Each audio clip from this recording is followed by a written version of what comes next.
You received a call from an inmate at the Department of Corrections. This call will be recorded and monitored. If you wish to block any future calls of this nature, dial 7 now. To accept this call, press 5 now. To decline this call, hang up. Well, hello there, Wei. Ah, yes, the innocent people. I know a few of those. Well, I don't know. Just they did get convicted and sentenced, so it kind of makes me wonder that are they guilty or are they innocent? And I'm leaning toward the guilt. Okay. Well, if anybody would know the crimes and stuff that's going on out there, it would definitely be the people inside the prison, because you guys know who's legit and who's not, and so it's just more like, yeah, yeah, and that, and I lean toward that makes sense. Okay, yeah, well, has he contacted the Innocence Project? Okay, and well, good. Sometimes it takes a while. I know a few people that's actually gotten through, and I'm wishing them the best of luck, because guilty people wouldn't go through all the trouble to get outside organizations like that, because then it would just wind up making them look bad in the end if they're just trying to play the system. Well, okay, good. That's nice to know. And well, yeah, I'll definitely give it give it some consideration here. So it's okay, good. And yeah, I understand. There's times that people just get desperate, and if you really don't want to go to prison, you know the risk. Yeah, and yeah, I know you've been teaching that to the community, teaching it to your friends and family, and all the other people that's in there, and that's good, because I think the best way to fight this is to get the word out, let people know that this isn't a cakewalk. This isn't the life you want to live. Okay, and well, if he's going to pay attention, then let's let's get in his corner here and help him find his way and get out of there. Well, yeah, I have to admit, it is kind of odd that you would call up and just say there's this innocent person sitting in there. It's just what's going on? Well, yeah, he just okay. So he just doesn't fit the mold. You think he was set up? Ah, well, sometimes exes can be quite convincing to prosecutors and law enforcement folks, and so if she's saying he did all these things, you want to lean toward her, but he was convicted. Ah, one of those incidents. Okay, so she just kind of lured him in using her feminine skills. Uh-huh. Well, okay, I will. You have 60 seconds remaining. I will definitely look into this, because this is something that is can cause some problems for everybody involved, and I'm hoping that she will come to her senses and realize this is not the way to get revenge or to seek payback, because You have 30 seconds remaining. when the truth does come out, it can ruin her. And there's been a lot of people that's done crazy stunts like that. Well, if you can talk to them, sit down, try to work out a game plan. But I suggest that you get involved with the Innocence Project. That's your best bet. Okay. Well, thanks for the call and thanks for the heads up. And I will definitely look into it. See what I Thank can you for do. using inmate call. Goodbye.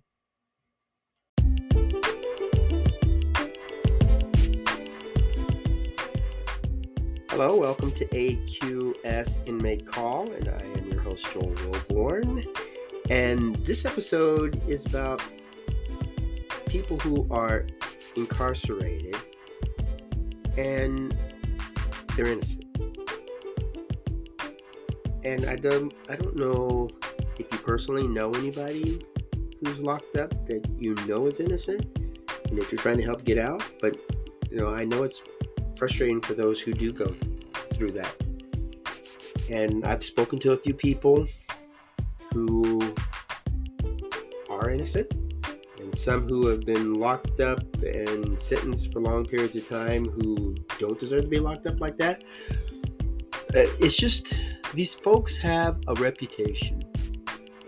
And when I talk about helping folks that are locked up try to get the proper care that they need while they're in there and the proper sentencing, it's more like they're guilty folks. They did this crime. They knew what they were doing. They're old enough to know, and they're locked up.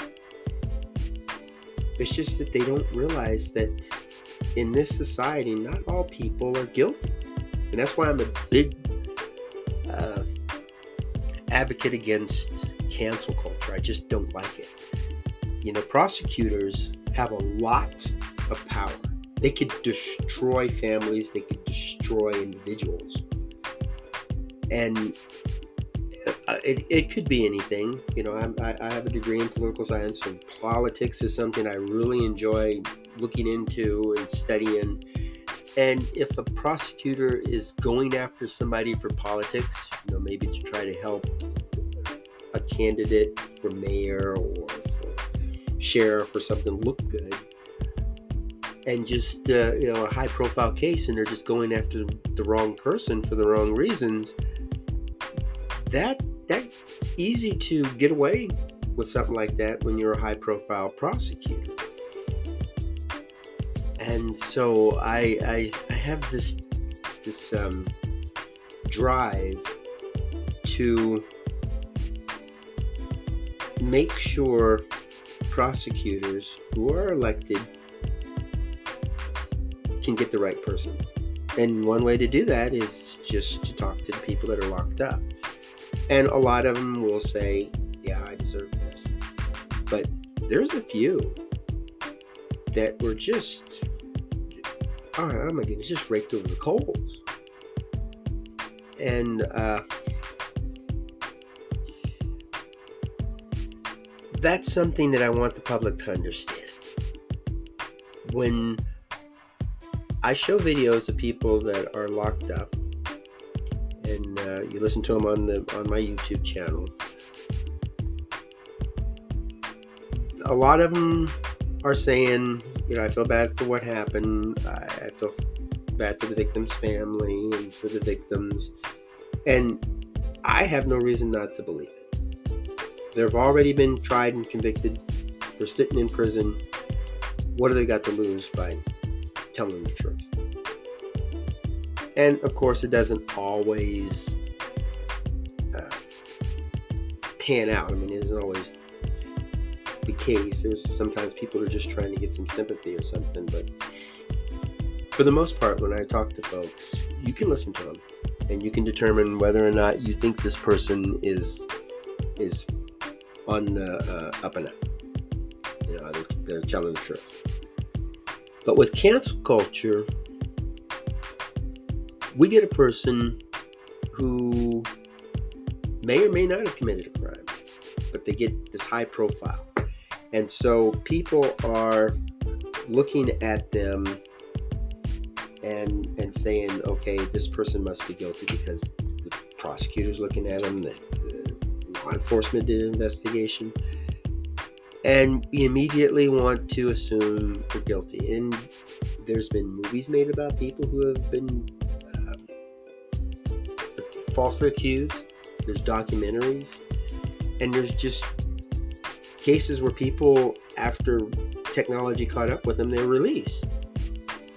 And these are the same folks that have been constantly criticized by the outside world because they're locked up, they're guilty.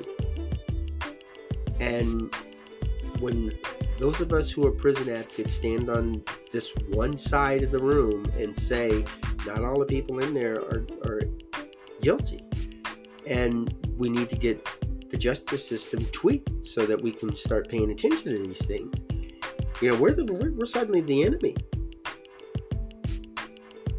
But that doesn't take away the fact that these folks were locked up and should never have been locked up. And as I was mentioning, prosecutors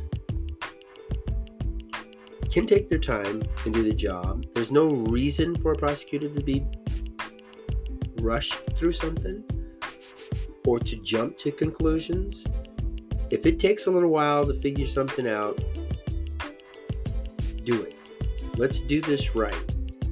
Let's not jump in there and immediately say these people are the ones that's guilty and we need to lock them up no matter what. If a person says I'm guilty or just starts lying about things, oh, I wasn't there, it was somebody else, I didn't pull the trigger, maybe we should kind of concentrate on that person. But if a person comes in here and says, I didn't do this, I have no reason to kill my ex-wife, I have no reason to go into a store and shoot the bystanders, then why not give them the benefit of the doubt? Why not say, okay, let's hear your story. Let's understand what was going on with you. Do you have a reasonable alibi? Do you have a reasonable case to present? And then with today's technology, we can accomplish quite a bit. In America, when we say you're innocent until proven guilty, let's take that to account. Let's look at these folks and say, you were arrested, you were put in jail, and you are innocent. What's the harm in doing that? Even if the people out there with this counterculture are saying all these people are guilty, it's like saying this person was indicted, so with all these indictments, the person must be guilty. No, an indictment doesn't mean a person is guilty. It means the person's being investigated. And indictments are against innocent people. Convictions are against guilty people. So for us to condemn folks for an indictment, it's not good. That's not what America was set up for. That's not what the justice system is supposed to be doing. We're supposed to be locking away guilty people who deserve it, investigating suspects that may or may not be guilty. So when a person is being investigated, they're innocent. Let's find a reason for them to be innocent. If we can't, if we're looking for innocence and we simply cannot find it, I think we have a better chance of convincing folks that this person is guilty, because we're looking to prove this person innocent. That's what prosecutors should go out there and do. Instead of this person is guilty no matter what, let's lock the person up. When I was arrested, it was on false charges. And this prosecutor just wanted me locked up. I was a danger to society. I knew I was innocent, and the person who accused me knew I was innocent. And then when the truth came out, everybody just disappeared. It's like, what happened to this prosecutor? Why now has everything changed? That should have been the case when I was arrested. You should have assumed I was innocent. It doesn't mean that everybody who charges somebody with a crime is telling the truth. Sometimes you got a criminal who's just trying to get rid of an innocent person, maybe who's standing in the way, and just use the system. But we got to get back to that. Everybody is innocent until proven guilty. And let's just assume that. why not? If we're going to assume anything, let's not assume that people are guilty. Let's assume they're innocent. Now, going back to the cancel culture, which I just abhor, I look at a situation where people are creating bad situations. And when we want to try to stop crimes, we don't want to start attacking folks, because a lot of folks, they'll retaliate. But there's no reason to go out and start attacking your neighbor. Now, a big thing that I look at is racism. There's a lot of times people say this person is racist. Well, in America, racism is not a crime. And for a person to go out and say, I'm a racist, that's their lifestyle. That's who they are. That's their opinion, their beliefs. And we should concentrate on maybe trying to convince them that hating another group of people is not the best way to go. Maybe try to find out why it is. A lot of folks hate folks because they feel inferior, and they want to justify their actions by attacking somebody and making this person feel bad. And that could be the sole reason that they're a racist. But still, being a racist is not a bad thing. You may disagree with it. You may be part of the group that these folks are racist against. But that's America. And being a racist shouldn't condemn you from getting a job or speaking out in public or having friends. So what? The person's a racist. I mean, let's create a race. The yawners. Okay, let's say there's a group of people who hate yawners. And they'll go on social media and speak out against yawners. They'll have little parades and stuff against yawners. They're just so extreme. They just don't like these yawners. But that's as far as they go. And then other folks say you shouldn't elect this person because he hates yawners. He's a racist. Well, yeah. And that could make people feel uncomfortable and not want to deal with them, especially the yawners. But there's no illegal activity occurring here. This person doesn't like yawners. And if the person gets elected to office and says, I don't like yawners, I'm against yawners, and I won't hire yawners, then, we have to look at that. Because you're stepping into a public office and you're using your personal discrimination to keep people from being hired. And if a yawner applies to work in your government agency and you despise this person and will not hire this person because you're somebody that you are against, then we got an issue. But to say a person is a racist and should not be elected, I don't know. I just can't. I can't see that as being a bad thing. You're stereotyping people. You're condemning people. We look for actions in cases like that. And discrimination in the workplace, discrimination in taking people application for a mortgage or a rent, or maybe to march and using that against them, that's not good. And it just fuels hatred, and it just fuels a possible future crime. So I think this racist thing, we just need to leave it alone. Drop it. Because we don't want folks hearing about how maybe folks in China created this terrible virus, and so by reading this on social media and hearing about it on the news, people go out and just start attacking people from China or attacking people with Chinese ancestry. Why do we need to feel that?